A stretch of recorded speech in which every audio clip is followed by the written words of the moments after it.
Hindi niya pinareclassify.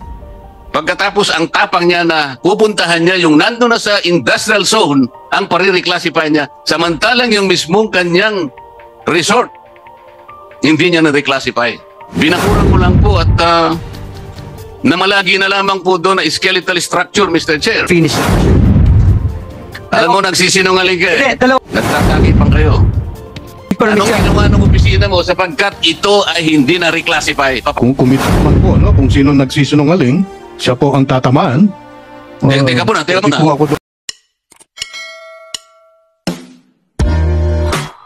Confess, Your Honor, that in the last hearing, I think the representative from Ping An disputed and contradicted the statements of Engineer Bonus that there was no valid contract, that there was no groundbreaking that happened in relation to that bridge, I think it's in Santa Monica, and that there was no formal letter written by Ping An asking for at least 15% advance payment.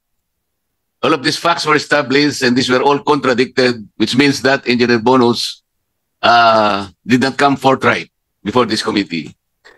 Maybe we should ask Engineer Bonus, what is your comment? With regards po dun sa Ping An, actually, yung pong groundbreaking, I was present then, no? With the late mayor. During the But groundbreaking. earlier you denied that there was groundbreaking, despite the fact that I showed pictures which was attended by a representative from the DILG. Earlier in the hearing, you all denied this. Your Honor, I did not deny that that there is a groundbreaking. In fact, I said that I was present during the groundbreaking. So when you say that you were present in the groundbreaking, you are confirming the statement of the Ping An representative. Actually, yung pong groundbreaking yun. You are confirming the statement. Yes, Your Honor. And you are confirming that there was a valid contract. That was his statement, Mr. Chair. I don't confirm the contract because I did not recommend from the head of procurement entity through back resolution the winning bidder because there was no bidding. There's a failure of bidding on the first bidding. In fact, Ping An did not participate in the bidding nor during the first bidding. With the indulgence of the Honorable Marcoleta, pwede po bang tapusin muna natin itong what? The next part of the agenda is supposed to be the opening remarks of the chairman, but because we only have up to 12 o'clock noon time for this hearing, the chairman would dispense with his opening remarks. And before we proceed for the interpellation of the different members, please allow the chair to acknowledge the presence of the chairman of the Committee on Public Order and Safety, the Honorable Dan Fernandez, representing the Lone District, the city of Santa Rosa, province of Laguna. Now, are there any members who would wish to interpellate? Yes, Mr. Chair.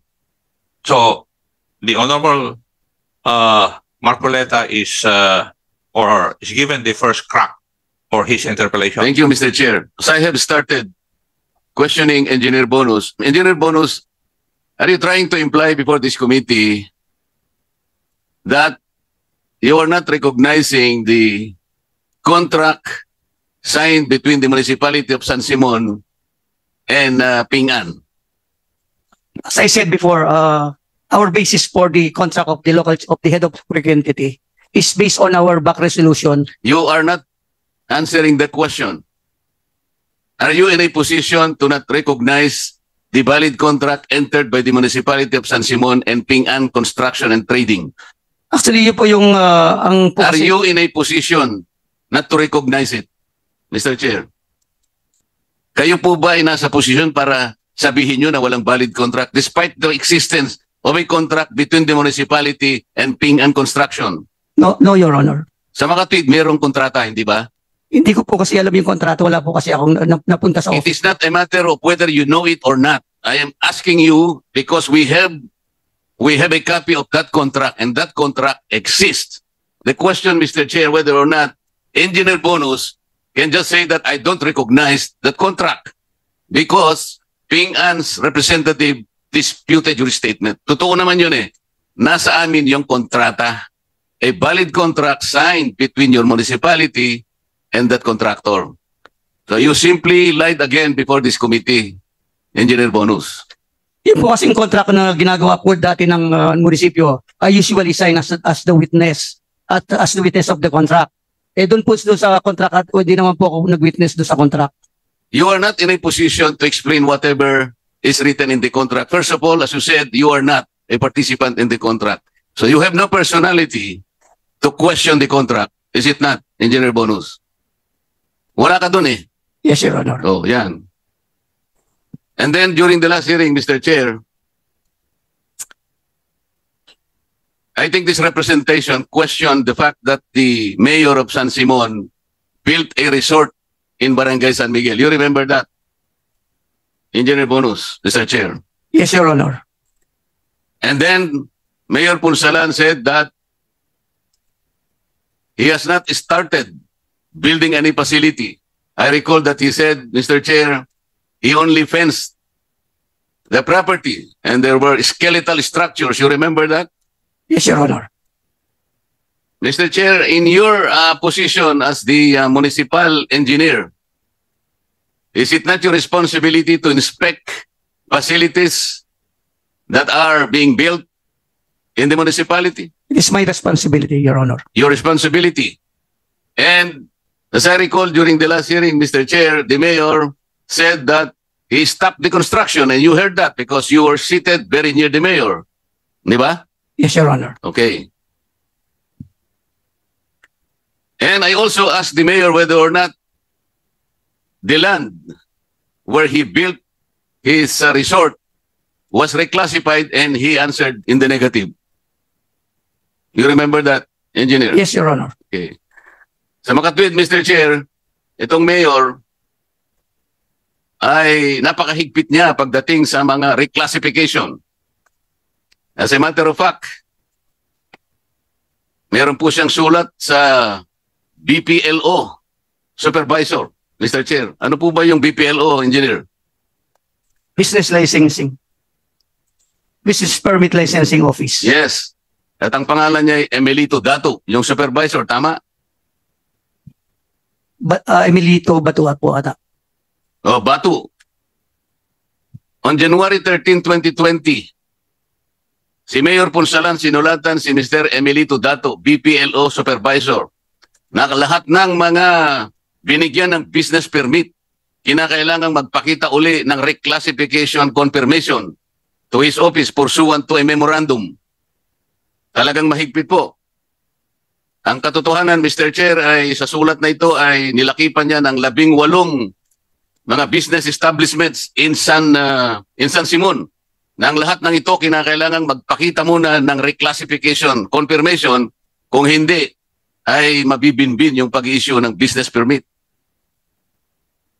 Engineer Bonus, ito pong 18 establishments na pinipilit ng munisipyo na magpakita ng reclassification confirmation, they're all situated in the industrial commercial area of San Simon based on your own CLUP.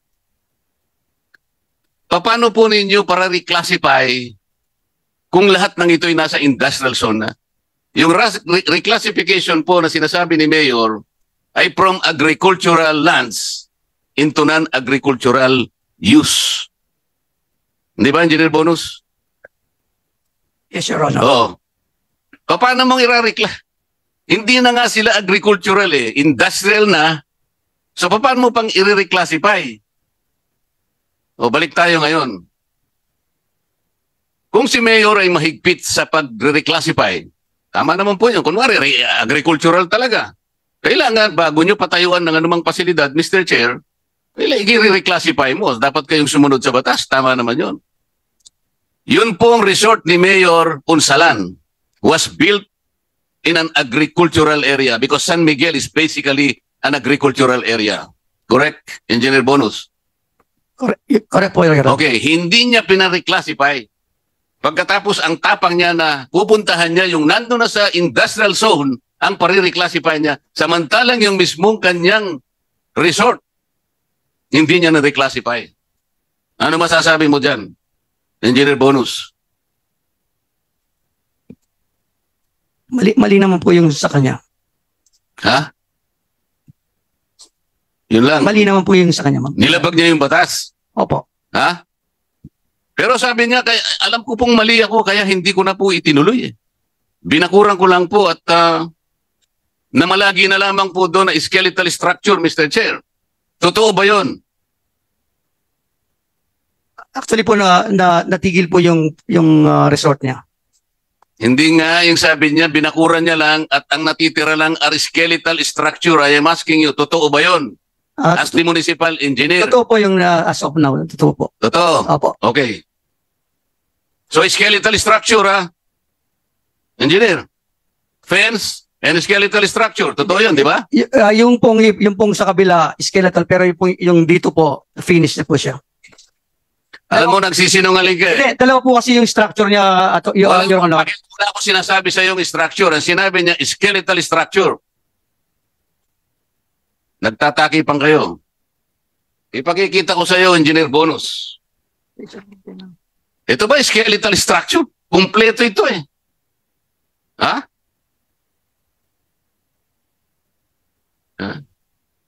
Mr. Chair, for the record, I am showing to Engineer Bonus the completed skeletal structure describing the completed resort of Mayor Punsalan. Nagsisinungaling ka, Mayor. Tinatakpan mo eh. Your Honor, hindi po. Responsibility mo ito eh.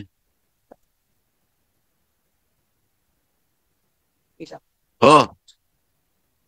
Hindi ba resort niya yan?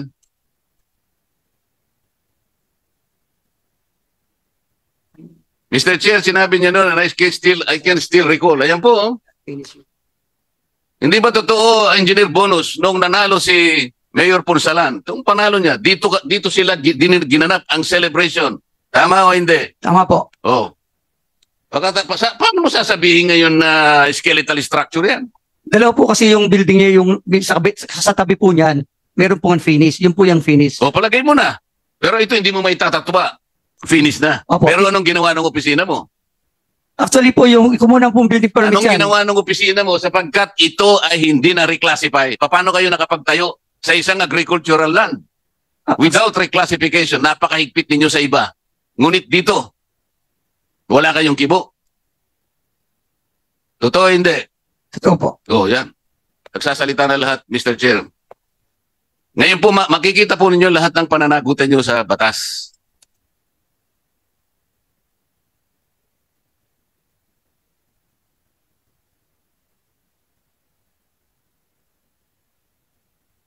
Mr. Chair,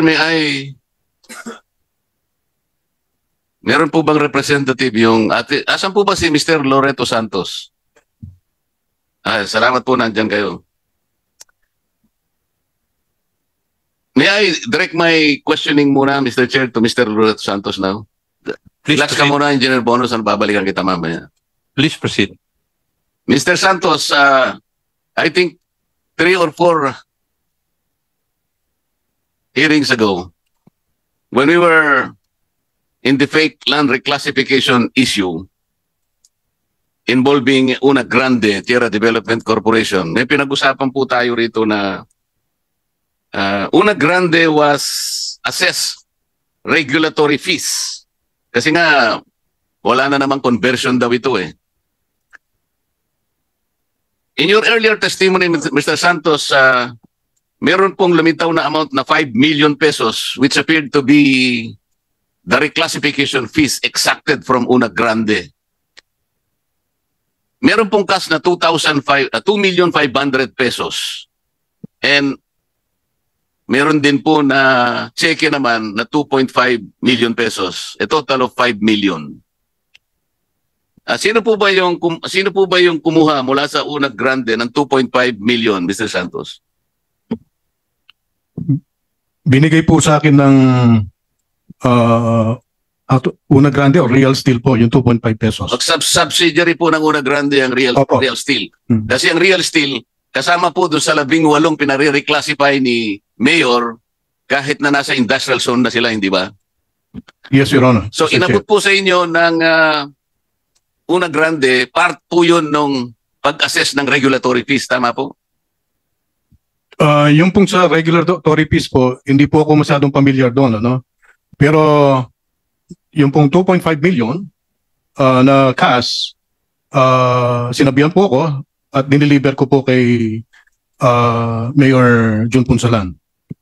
So Mr. Chair, yung pong initial pala na 2.5 million pesos na ibinigay ng Una Grande, ito yung real steel, ay binigay mo kay Mayor Punsalan.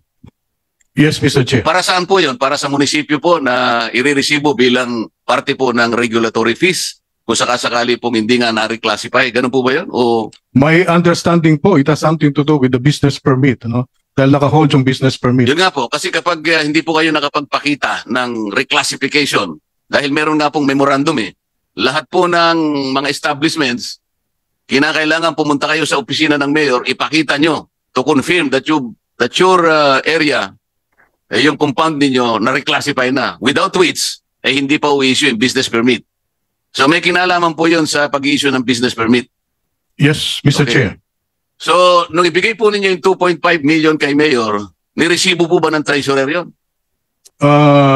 Wala po, Mr. Chair, kasi diretso ko pong binigay kay ano ito, no? Kay Mayor Jun Punsalan. Baka naman na Mr. Santos, nung ibigay nyo sa kanya, bigyan na naman niya sa treasurer. Nandiyan po ba yung treasurer na San Simon? Opo. Mr. Chair, may I draw my question to the municipal treasurer? So, narinig mo mula kay Mr. Santos, may binigay kay Mayor na 2.5 million pesos. Yun ba ay binigay niya sa opisina mo para iresibo na yan ay tatanggapin mo bilang regulatory fee na magiging kasama sa kabambayan ng San Simon? Tinanggap mo ba yun, Mr. Treasurer? Hindi po, wala pong binigay sa akin.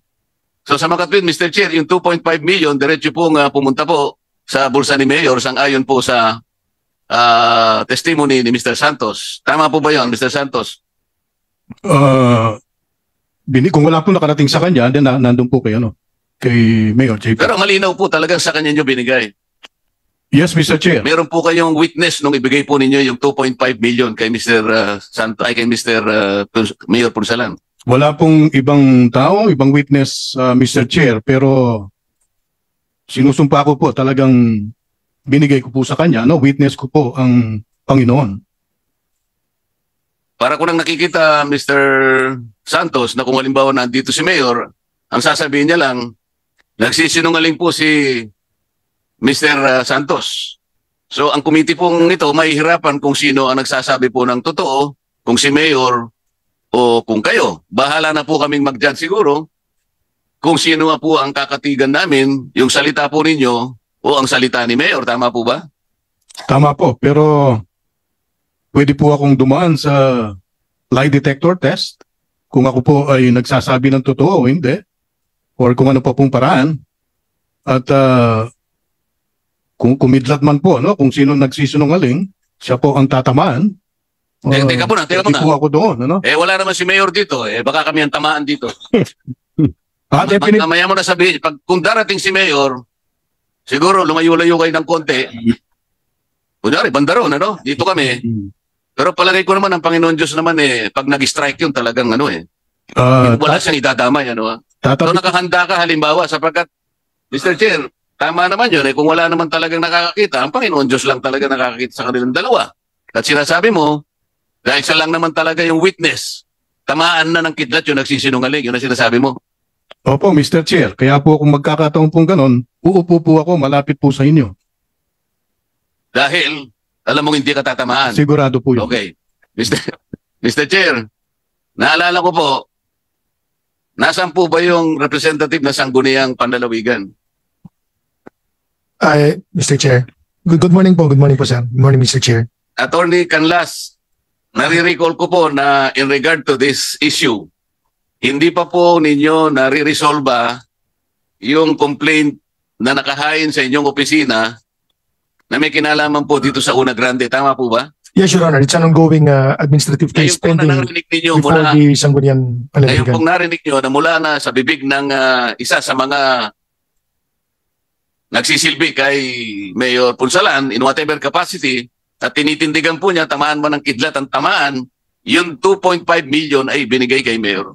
At inamin naman ng municipal treasurer na hindi naman po iniremit sa kanyang opisina. Maliwanag po ito, attorney, Yes, Your Honor. na isa po siguro sa pwede niyong mapagbabatayan para mapabilis naman ang pagbibigay ninyo ng resolution doon sa nakabinbin na kaso sa inyong opisina tungkol dito. Yes, Your Honor.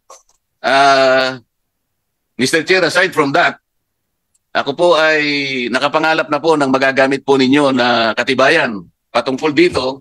At ito nga po, pandagdag yung 2.5 million. Kasama na po yung pangangako siguro ng representative ng DILG, Mr. Chair.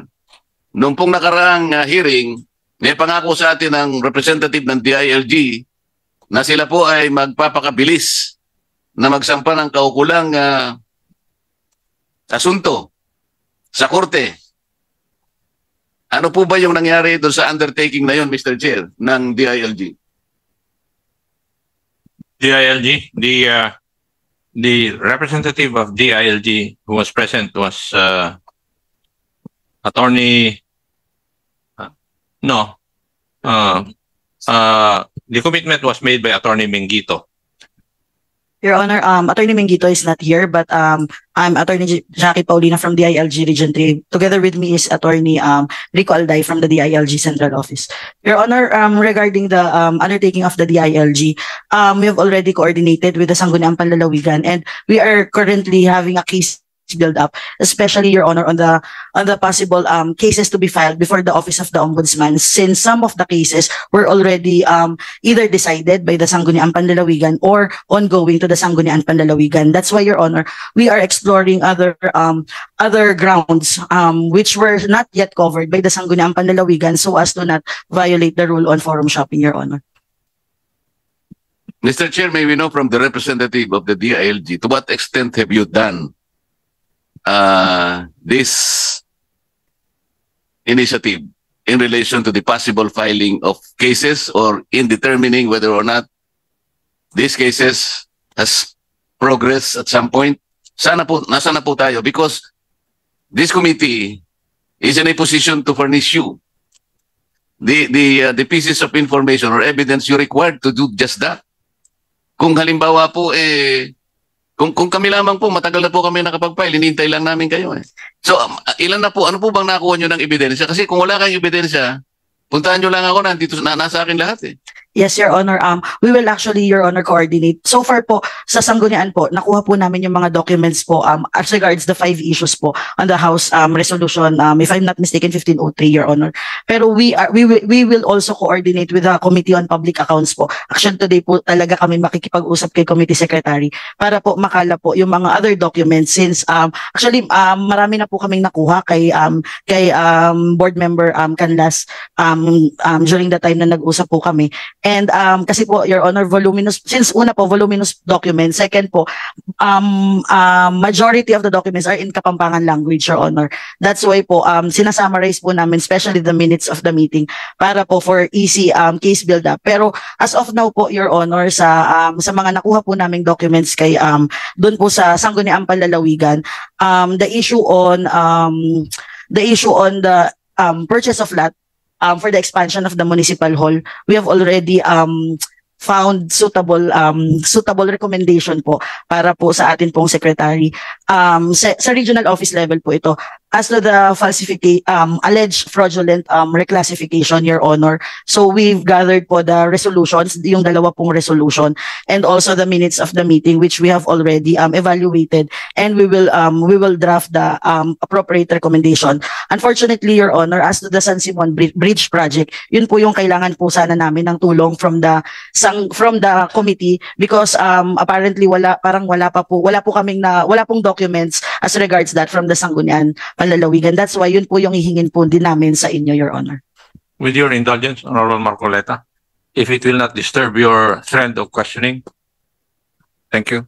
May I ask the attorney, kailan po ninyo, may timetable po ba kayo na kailan nyo matatapos yung investigation, makapag-file po kayo ng appropriate charges? As stated by the Honorable Marcoleta, kung gusto po nyo ng ebidensya, pumunta lang po sa kanya at nasa kanya po yung mga ebidensya. Your Honor, we will convene with the central office po as to the timeline, pero rest assured po that we are doing our best po para para matapos po immediately po itong case build up. But we will Madam, pang-apat ko ng balik dito sa Kongreso. Yan ang palagi ko naririnig. And that is precisely the reason why I'm asking you for a timeline. Can you give us an estimate of when you will be able to finish your investigation and file the necessary cases?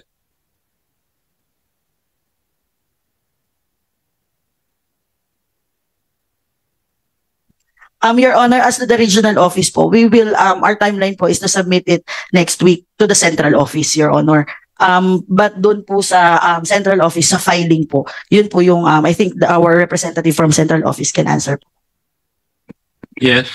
Your Honor, to be honest, it will be hard to commit the timeline due to the number of the respondents involved and the amount of the documents that needs to be investigated thoroughly. And also, Your Honor, not making an excuse lang po, pero most of the documents are in local dialect. So the central office is really having a hard time and really trying to work closely with the region in order to create a coherent and effective complaint against the respondents, Your Honor. I'll change my question. When would be the longest time that you will be able to present your findings? Can we, Your Honor, give us a month? From now? Yes, sir. Would that be amenable to the Honorable Marcoleta? No, Your Honor, because number one,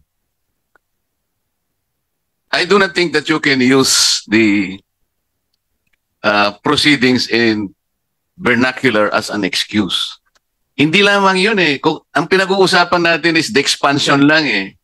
Where you will probably dissect the proceeding in the Sangguniang Bayan which was made half Tagalog and half Kapampangan. Eh. Ang daming documents eh. At saka ito pong resolution nito, Mr. Chair.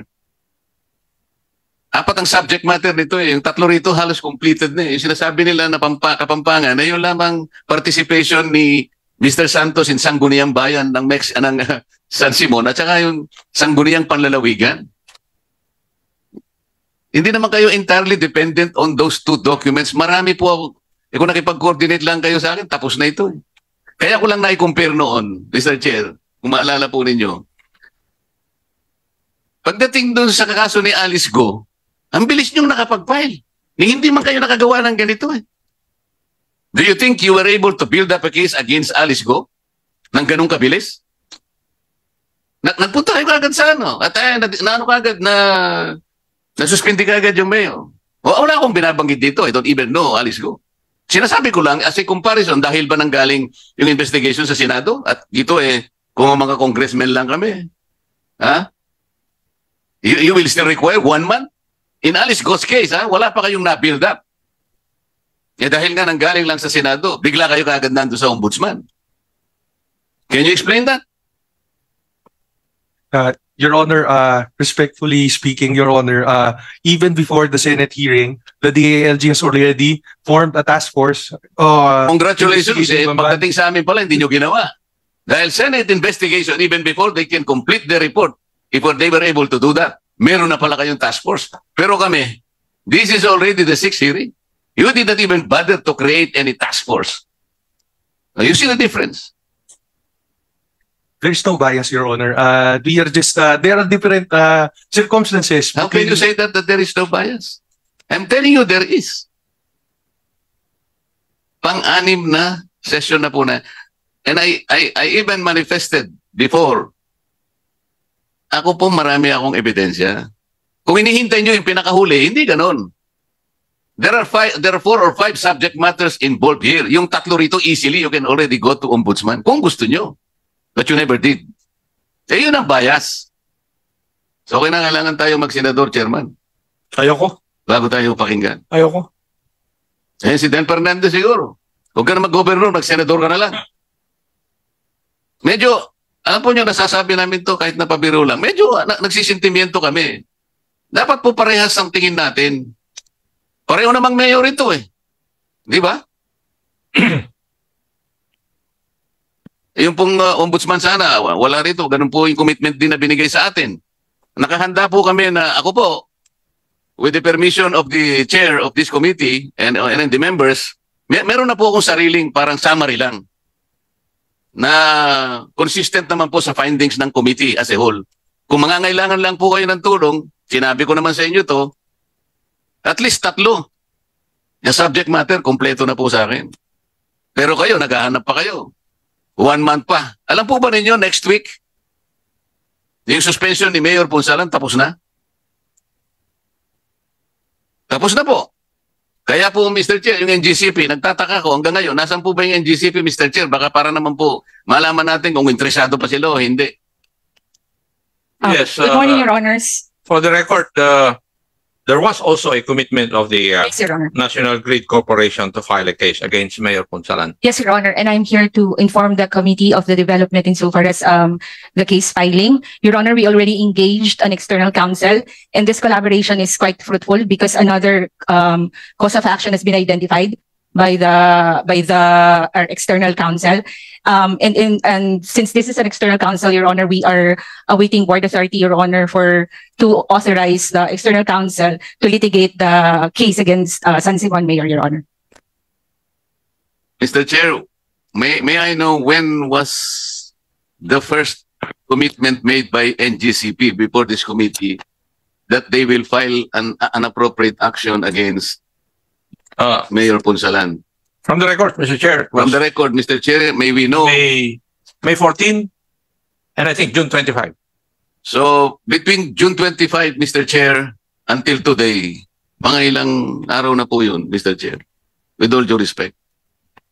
Comsec, please compute. Pinagko-compute ako ni Honorable Marcolete.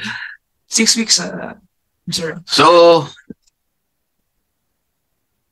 are we made to understand from the representative of NGCP that it will take you more than 1 month to prepare a complaint? Kung talaga pong gusto niyo gawin, you can do it in 1 week. Your Honor, With all due respect, kung gusto niyo pong gawin yon, ang linaw lamang po yan, hindi naman complicated po ito eh. Yun pong inyong aktibidad pinatigil nang walang basihan, nang walang legal basis. I think for a lawyer worth his salt, he can prepare a case in 2 days. Mr. Chair. Ganun lang kasimple, pinatigil kayo, walang basis eh. Bakit po ngayon eh, sinasabi natin, you are explaining the development in engaging an external counsel. So development pa lang, Mr. Chair. Palagay ko isang buwan na naman po ang sasabihin nila. So, are you interested really, madam? Kasi po magko-concentrate na lang po kami sa DILG, baka sakaling yung 1 month na sinasabi nila, 1 week. Can we do that, Mr. DILG? Huwag na pong 1 month. Ito po yung mga ebidensya na sa amin. Sir, the department will do their best efforts to immediately file the complaint, Your Honor. We do not buy best efforts in this committee. You commit. Your Honor, unfortunately, I do not have any authority to commit a very hard timeline to the committee. However, I can promise the committee that we will do our best effort to file the complaint as soon as possible, Your Honor. Mr. Chair, sinasabi niya, we're imposing a very hard timeline. Are we, Mr. Chair? Are we imposing the DILG a very hard timeline? I'm supposed to ask the questions, Your Honor. So, if you're asking for my personal opinion, we're not. Alam niyo, kayo yung nagpapahirap eh. You do not get it. In the case of Alice Go, even before the Senate are able to ask all the questions, meron na kayong task force. Bakit hindi nyo ginawa din dito ito?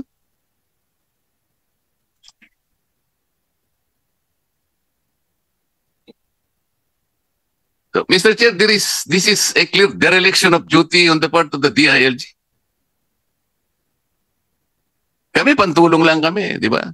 You're supposed to have done your job with or without the assistance of this committee. But in this case, we are spoon-feeding you. Kasi nga nakalagay nga sa charter ninyo hindi nyo naman matatanggal kasi until and unless you go to court. Palagi yun na sinasabi nyo. But if you do not go to court, wala rin mangyayari kahit anong gawin namin. Gusto nyo, yung committee pa pupunta sa court? Huwag naman sanang ganun. That is not our job anymore. So we want a better answer from you. Do not say that we are imposing a hard timeline on you. Kayo po ang gumawa nun We're not questioning your competence to do your job. Kaya lang, yung bias talaga nakikita namin. Can you see the difference, sir? Mr. Chair.